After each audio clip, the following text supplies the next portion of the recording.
Welcome to bird media. నేను మీ పవన్ కృష్ణమూర్తి. తెలంగాణలో తీవ్ర సంచలనం రేపినటువంటి బండి భగీరథ్ పాక్సో కేసు ఇప్పుడు మరింత వివాదాస్పద మలుపులు తిరుగుతోంది. ఈ కేసు విచారణ నేపథ్యంలో గౌరవ హైకోర్టు న్యాయమూర్తిని లక్ష్యంగా చేసుకుని సోషల్ మీడియాలో సాగిన అనుచిత ప్రచారం న్యాయ వ్యవస్థ వర్గాల్లో తీవ్ర ఆందోళనకు దారితీసింది.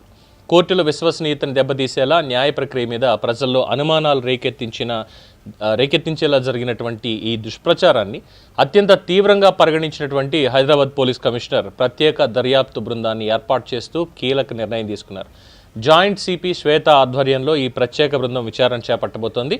ఈ సోషల్ మీడియా ప్రచారం మీద ఇప్పటికే దర్యాప్తు కూడా వేగవంతం చేశారు. ప్రధాన నిందితుడిగా భావిస్తున్నటువంటి దామోదర్ అనే వ్యక్తిని కూడా అదుపులోకి తీసుకుని విచారించడం జరిగింది. అలాగే బండి భగీరథ్కి ముందస్తు బెయిల్ మంజూరు అయితే దానికి ప్రతిఫలంగా సంబంధిత హైకోర్టు న్యాయమూర్తి కుటుంబ సభ్యులకి కీలక పదవులు లభిస్తాయి అంటూ కొన్ని సోషల్ మీడియా అకౌంట్లు, ఐటీ సెల్ వర్గాలు ప్రచారం చేసినటువంటి ఆరోపణలే కాదు, ఆధారాలు కూడా కొన్ని మనం చూపించడం జరిగింది. అవి కూడా వాళ్ళ దగ్గరికి వెళ్ళాయి. సో ఈ పోస్టులన్నీ వైరల్ అవ్వడంతో హైకోర్టు రిజిస్ట్రార్ స్వయంగా చార్మినార్ పోలీసులకి ఫిర్యాదు చేయడం జరిగింది. దానికి సంబంధించినటువంటి అప్డేట్ కూడా చూసాం.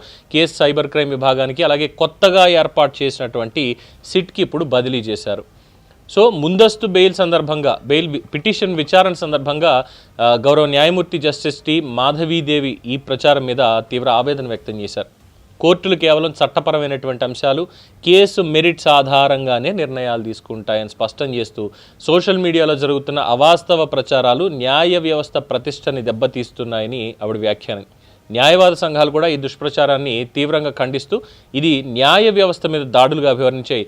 ఇంకోవైపు బాధితురాలి గోప్యతకి భంగం కలిగించేలా ఫోటోలు, వీడియోలు, వ్యక్తిగత వివరాలని సోషల్ మీడియాలో వైరల్ చేసిన వాళ్లపైన పోలీసులు కేసు నమోదు చేశారు.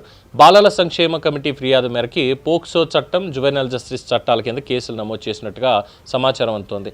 బాధితురాలి గుర్తింపును బయటపెట్టడం చట్టవిరుద్ధం. అలాంటి చర్యలు బాధితురాలిపై మరింత మానసిక ఒత్తిడిని పెంచుతాయంటూ అధికారులు హెచ్చరిస్తున్నారు. ఈ కేసుకు సంబంధించి ఫోటోలు, వీడియోలు, వ్యక్తిగత సమాచారం సోషల్ మీడియా లేదా మీడియా వేదికల్లో ప్రసారం చేయకూడదు అని న్యాయస్థానం ఇప్పటికే స్పష్టమైన ఆదేశాలు జారీ చేసింది.